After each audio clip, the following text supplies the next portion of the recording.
唔係去中國撩咩？點解咁多鏡頭都係韓國嘅？我真係去中國撩啊！但係呢，我去嘅地方係東北嗰度。我去幾個城市啦，但係呢，我住喺好耐嘅城市係叫延吉。延吉嗰度呢，有好多朝鮮族啊，叫乜嘢啊？朝鮮。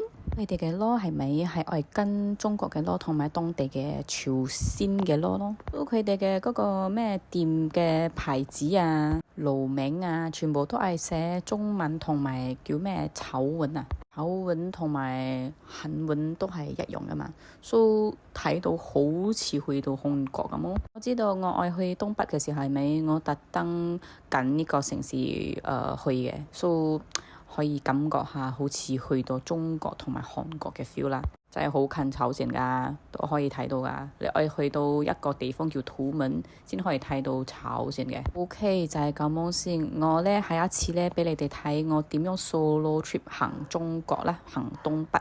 OK，拜拜。其實朝鮮係咪叫朝鮮呢？嚟到打劇啊，拜拜。